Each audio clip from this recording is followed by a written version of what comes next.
Hey guys, what's going on? Paul here. Welcome back to another Cardano video. So last weekend at the Cardano Summit in Lausanne, I got to meet a lot of different people in person. It was a brilliant experience.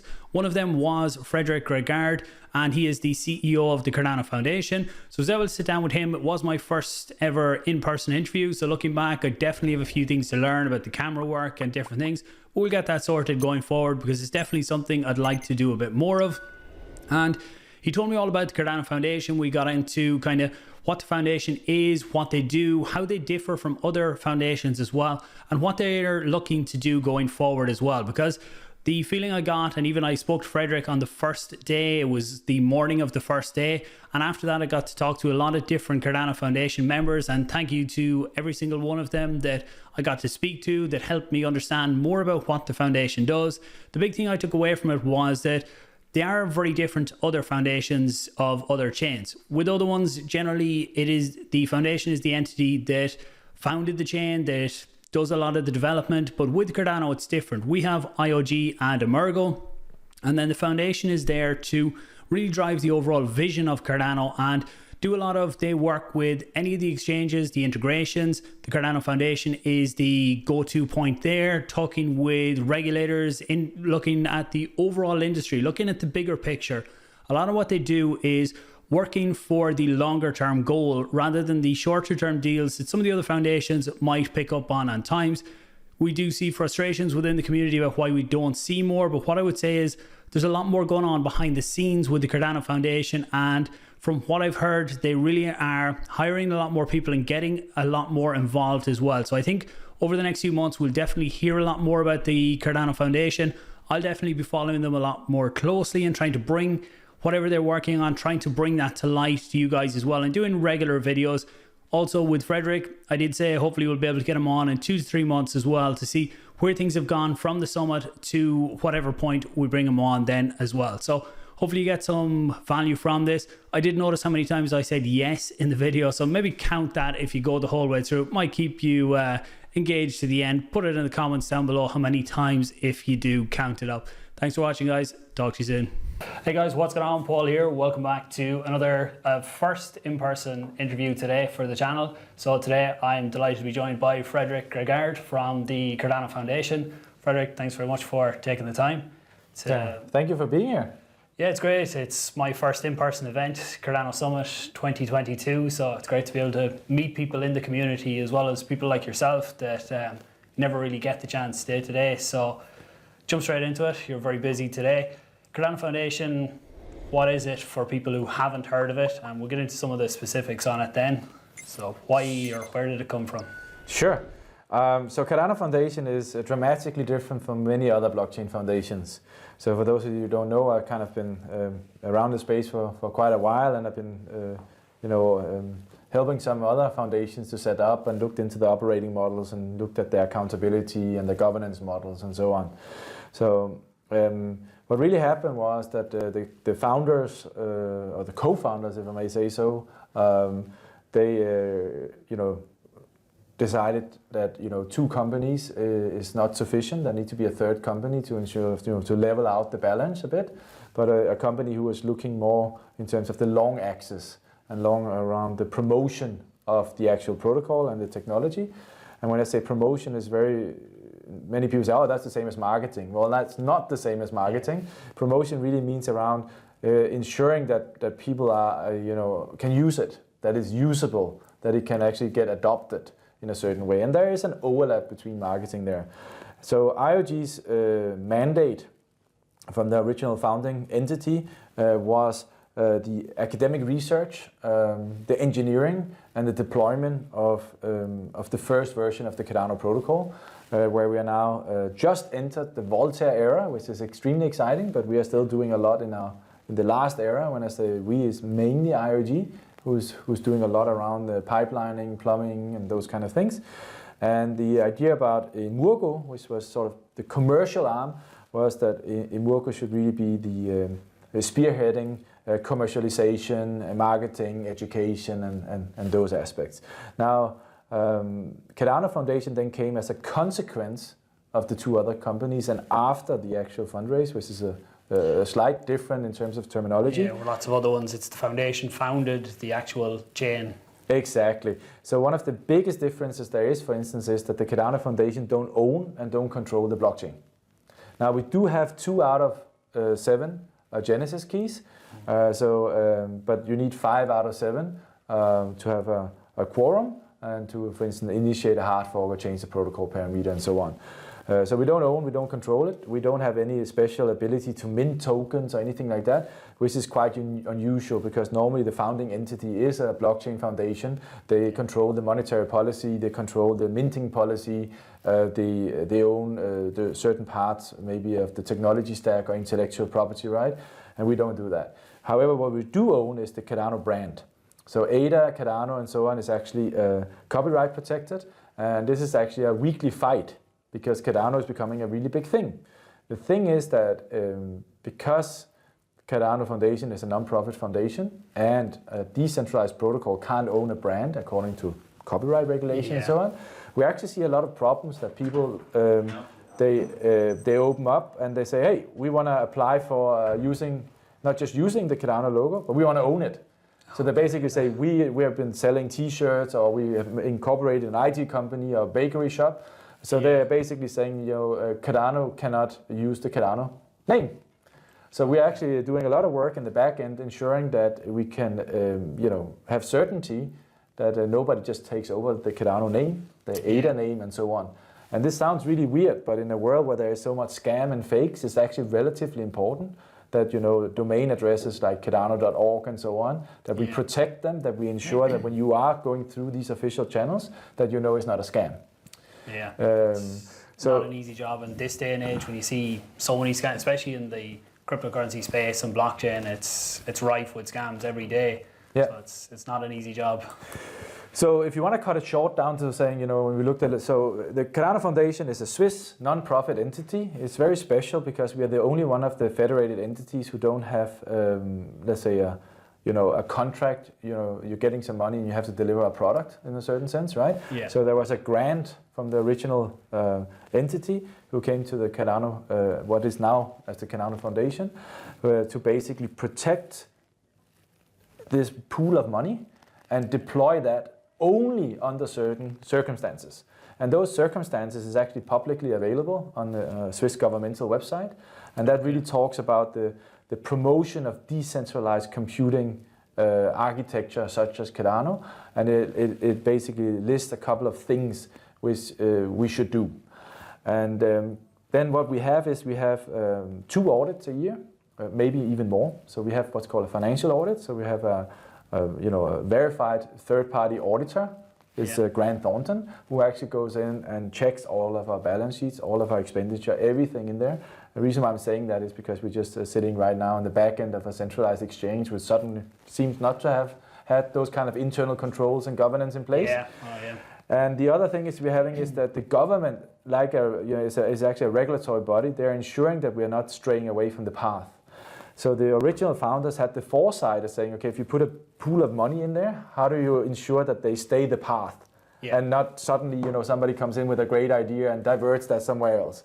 So the beauty of a Cardano, of a Swiss foundation is actually that we are being audited on the work we do from the Swiss regulator, which was set out by the original founders of the foundation. And this job cannot just be changed. So that's good and bad, by the way. That was my next question. I was going to say, is there scope, because we're in an ever-changing economy and world as well, that things change, but at the core of what the foundation does, is that still the same and that doesn't need to change in your view? I think the foundation's job definitely needs to change, and let's come to a second and speak about what the foundation does today, right? Yeah. But I think as the Cardano protocol matures, the roles will be different from different entities in the community, from the original founders, from the federated entities, and so on. And the way I look at it is that it's sufficiently wide described in this deed. It's called the Articles of Association. Some people call it in regulatory terms. We call it a foundation deed. That we can divert quite a bit. And there is a process where you can also get this changed. But the whole idea about putting money into such an entity is that it shouldn't be changed. The whole idea is that nobody should then get second thoughts and say, oh, I'd rather use the money for buying a boat, or by the way, I need that money for something else.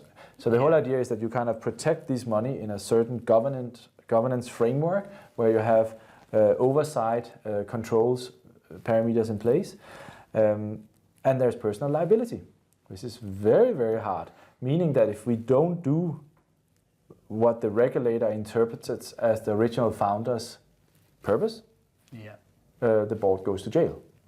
And that's very different than, let's say, a limited liability company or something like that, which means the stakes are quite high compared to a normal technology company. You have personal consequences if, unlike a limited company. So I suppose getting onto the foundation, what they do now, so every foundation generally has money in blockchain and they use it in different ways. So with other ones we see they throw it at projects and throw it at DeFi to incentivize users and different things. The Cardano Foundation takes a different approach, which sometimes people in the community are used to seeing that approach. So where does the Cardano Foundation differ? What's your day-to-day, your target audience to bring in? So maybe it's good to go one step back and revisit the past again. So in the original raise, there was a $67 million equivalent in Bitcoin. And if you go on the Cardano.org, you can find something called the Genesis block, which basically describes the distribution of how these Bitcoins was distributed between the mainly IOG and Emurgo, and also the ADA minted at that time. So you can see specifically how many billions or millions each entity got. The Cardano Foundation got 648 million ADA. And then over 2 rounds, we got some Bitcoins based on some work we did for the original entity in terms of KYC and AML, which is actually amazingly well done from the original founders, that they actually had the foresight to KYC and AML everybody, which includes that there is no US exposure. Everything was done in Japan and a few other associated. It's very important now when we see the SEC and stuff starting to look at different chains and different things. So. But what it also means is that we're sitting with substantially less money than many other blockchain foundations, because there was 14 billion set aside to what we call the reserves. The reserves is around the economic sustainability of Cardano over time. And the only way today to get access to these reserves is through Catalyst. So what Cardano has, which normal blockchain foundations doesn't have, is that we have a community-led grant program called Catalyst, which is an innovation booster in a certain way, but also can be seen as a launch pad. The only income stream we actually have is for the stake pool delegation we are doing. And we do this differently than, again, other entities are doing, because we don't optimize towards yield, we optimize towards what we think about as community impact. So we tend to we have a very public strategy around that, which has a governance process in place as well, where we're saying that predominantly single stake pool operators who's building utility infrastructure such as explorers or something like that, people who do podcasts and moderate, so people in general who does something who makes value and can be reused for the community, we are supporting them by delegating to them instead of delegating towards yield optimization. Now there is a yield component in it as well, because what we are, there's a split depending on what the stake pool operator has, right? And based on that, that's what we pay salary for. Now coming back to how we look at it. So we believe that only by having what we call about the value capture segment as large as possible, the blockchain will be economically sustainable. And there's a couple of problems by ensuring that the value capture segment, that would be dApp developers, DEXs, NFTs, but it will also be people who read the blockchain but doesn't use the blockchain. Messari, Bloomberg, forensic tools. It will be traditional companies like like a telephone company and so on, who uses the database infrastructure of Cardano or the tokenization principles to optimize a part of their business. So what we need to do is we need to get that pool as successful as possible. Happier client, lower total cost of ownership, earn more money, whatever it takes for people to do that up there. And what we've observed is, unfortunately, that when you pay a lot of money for people to use your blockchain, they don't keep using your blockchain. It's like it's a short boost. You get some PR, you get some marketing, but you actually don't get people who actually live and breathe the blockchain and actually start embedding the blockchain in the operating model. So the fight we've really been focusing on is saying, okay, so how can we then, what can we do there? So the first thing we're doing is we're looking at education. We found that there's not enough education about third generation blockchains. You talked about this in your keynote this morning about the learning Cardano, to learn blockchain learning through Cardano. I like that aspect. So, but we want to ensure that the content is free to use, so nearly like open source, because that will allow everybody to use that content for wherever they want. If they want to translate that to Chinese and bring that into the Chinese community, they can do that. If they want to build a Chinese educational platform, they can do that. If they want to use that to do meetups in Sydney, they can do that, right? Yeah. So the idea is to kind of kickstart that, because one thing we haven't been very good at in Cardano is documentation, descriptions, education. So it's actually very hard to learn Cardano if you're not an engineer. Yeah, I hear that from projects I talk to, that it's still, even some of the developer tools and different things are only getting built now as projects realize they need this type of stuff. So it's still a work in progress. The other thing we spent a lot of thoughts about was open source. How can it be that, for instance, the Linux kernel is self-sustainable in terms of economic resources, and all the large companies, also very large contribution is happening from private individuals? Why is people sitting and building code in the basement if they don't get directly incentivized? So we went on a journey with Dirk Horndal, our former chief of open source, to understand that. He was the co-founder of the Linux Foundation. And the conclusion is very clear. So today, most blockchain is actually not decentralized innovation. It's innovation coming from some very, very strong founders and very, very strong leaders and technology experts.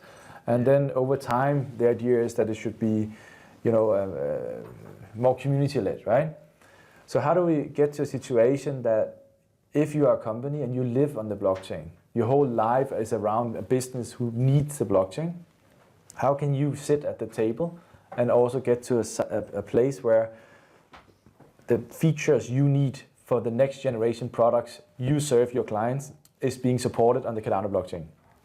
And how can you get to a situation that you don't doubt the economic sustainability of the blockchain, regardless of how many transactions is there, right?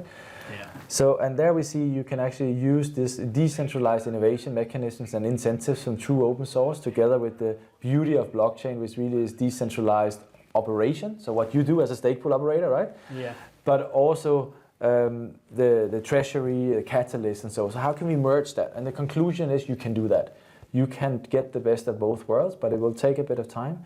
And we're extremely excited that now this MBO is a part of what IOG is announced, because it was not an original part of the Voltaire roadmap.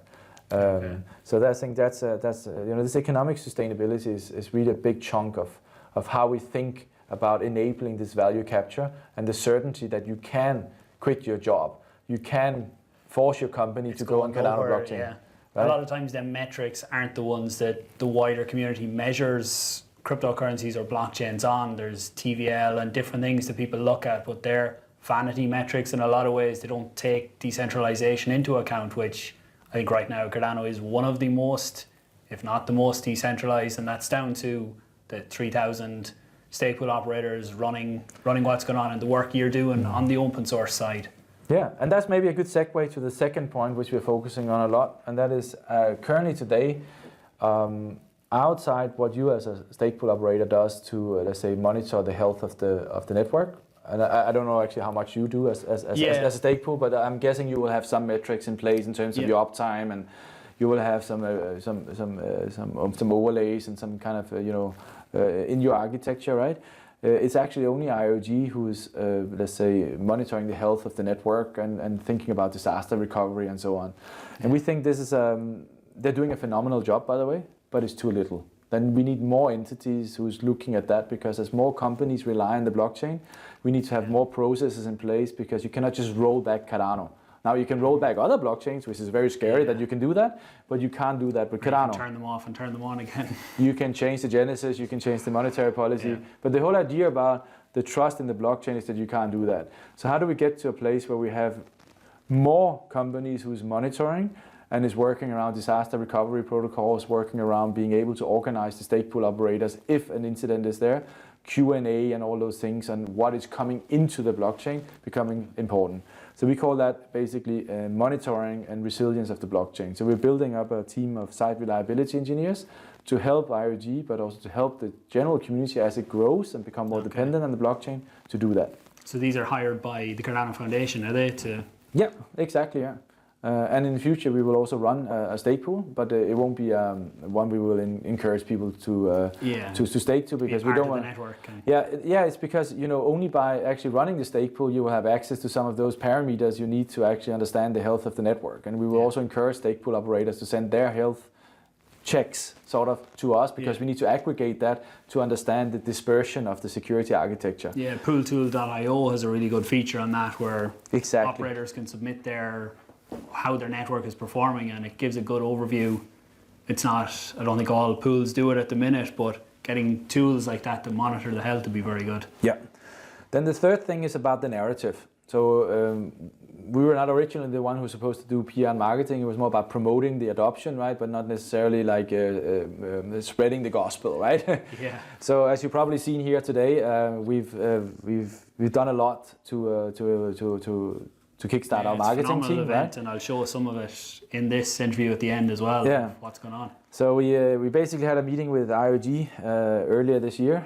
And IOG said, you know what, we really would need some help in doing proper marketing of the blockchain. It's not happening enough. And we said, yes. We raised our hand and said, we're going to spend a substantial amount of money to build a marketing team to change the narrative of Cardano. Now, for you and me who live in Cardano, we love and breathe Cardano. So why would we change the narrative? Because this is a part of who we are. But if you go outside the Cardano bubble and you look into what Cardano is, you will see that more people actually know what ADA is than Cardano is. You would actually see that most people would say, oh, it's a proof of stake blockchain, so it's probably exactly the same as Ethereum after Casper. But it's not. Mm-hmm. You will see that, oh, people say, oh, the Cardano is a ghost chain. You know, there's not a lot of activity happening there, even though we actually have more transactions on many days than Bitcoin and Ethereum has, right? You see, a lot of people say, but they don't really use the blockchain, and they don't realize that when you look at the dispersion or the distribution of transactions, we nearly have 50% transactions who's using metadata, policy IDs, smart contracts, NFTs, right? So it's about less than 50% at the moment, or around 50% who's a traditional, we call it a value transaction, you know, buying and sending ADA, right? So what we want to do is we want to put some focus on what can you actually do on a blockchain? And that includes cryptocurrencies. It doesn't exclude it, but we want to put more use cases on supply chain, more use cases on digital identities, more use cases on, back office systems, common infrastructure, governance systems, and all of that. Because we truly think that by doing so, we enable the community to build more, but also we get much more transactions, we get much more certainty from the regulator that the Cardano utility token is not a typical DeFi token, or it's not something like that, which again brings certainty for people to take a bet on Cardano. Yeah. So this change of narrative is more, we call it change of narrative in marketing and PR. It's more like we are adding to it maybe, right? Because we are very big fans of cryptocurrency, but we just want to show more of the utility of Cardano. Yeah, I think the blockchain is getting to the stage now where we can see more being built on it as well, especially with the last upgrades to smart contracts and everything that came in the last hard fork. I think now there's a lot there for people to build on now as well. Oh yeah, and we haven't even started talking about Hydra, so I don't even know, but Hydra is live, right? So the isomorphic state channels are actually live, and the use cases there is amazing, and one of the main architects, Matthias Bencourt, actually works for us. And he's been instrumental also in taking some of the learnings we did in open source with Dirk and the Linux Foundation back to us, right? Because we actually changed the SIPs process. I don't know if you saw that. I see, some of the announcements on that. Yeah, so we started a process with the SIPs editors to basically say what can we learn from open source, not blockchain related, to make better improvement systems. And we now then separated the problem definition from the solution, because before it was always commingled. And the problem is then if you don't, you need to explore the problem, and you need to have different solution ideas to really get the innovation going, right? And we see now the SIPs process is really growing, and we're getting much more interaction on that, and we will keep pushing that as well. Which leads me to the fourth point. So there was, for now there was, basically economic sustainability, open source, which is now MBO and where the starting point is of a discussion. Second point was operational monitoring and resilience of the mainnet and associated sidechains, so site reliability engineering. The third was marketing and PR, changing the narrative. And the fourth is growth.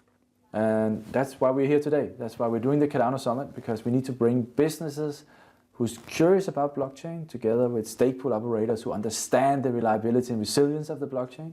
We need to get applications developers together with business people who has a business need.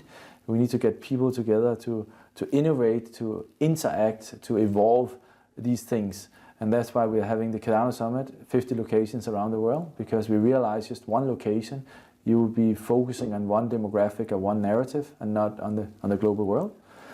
The second thing is education. We spoke earlier about it today, so I won't mention that again. And the third is we're looking into building a set of open source tools which allows more classical institutions to connect to us, but more importantly, it allows people, when they get successful on the Cardano blockchain and the company growth, they actually need to interact with the current world of today. Yeah. And it's not something I control. It's just, if you suddenly have more than 50 employees or you have a turnover of X million, you suddenly get an audit requirement if you live in Italy, right? Or if you live in the US, it's maybe less, right? So suddenly there is some requirements who's coming to you and you're like, oh, I just want to build software and I just want to enable something, right? But then that software turns into a successful product or token or whatever. You start hiring people, you start getting, and suddenly you actually have a company which actually needs to key into the world of today. And to do that, we do think there's a set of tools which needs to be improved. Examples on that is the wallet backend, DB Sync, and so forth. So places which, it's not a big business model. Nobody really can earn money on it today. We see the community taking up that as well and building alternatives to these tools, which is what you want to see. You want to see the community taking ownership of tools like that are vital for the chain. I know you've lots of meetings today, so I'm going to finish up here now soon. And sometime in the future, I'd love to sit down. We can do it over video and catch up on what has happened with the foundation since in the next few months or that, and see where things have gone. But there's lots have been announced in the last few days at Scotfest as well, with sidechains and Midnight and everything there. So I think that will bring a lot more into Cardano. But for you, what are you looking forward to in the next few months, or your main vision or goal for CF? Well, the goal of the Cardano Foundation is not to live forever. The goal of the Cardano Foundation, in a certain way, which is really strange, right, is actually not to exist. Okay. However, we see that there is certain places which cost a lot of money and create a lot of liability, but you don't earn money on it, but you take liability and you're spending money. The community is not that interested in those places. So until Cardano gets big enough for that, we need some kind of minimal viable centralization of people who have access to some funds and is willing to take that liability. And I think that's really where we're trying to position the foundation. Secondly, the growth, the narrative change, and then this economic sustainability around open source, and really ensuring that we can kickstart the age of Voltaire as a discussion where the community has a real say. The people who rely on the blockchain have a real say and actually can come to the table and usher their voice, so we get a better solution than what one single entity or two entities will be able to cook up together. I think that's some of the things I'm really looking forward to in the next couple of months. Great. So we'll catch up in 2 or 3 months' time and see where things are at then. Thanks very much for your time today. Really appreciate it. It's been great to meet you in person. And thanks to everyone for tuning in. Make sure you share it out as well to let everyone know what's going on with the Cardano Foundation. Yeah. Thank you very much, man. Thanks very much. It was a pleasure, Paul, huh? Yeah. Thanks very much for your time.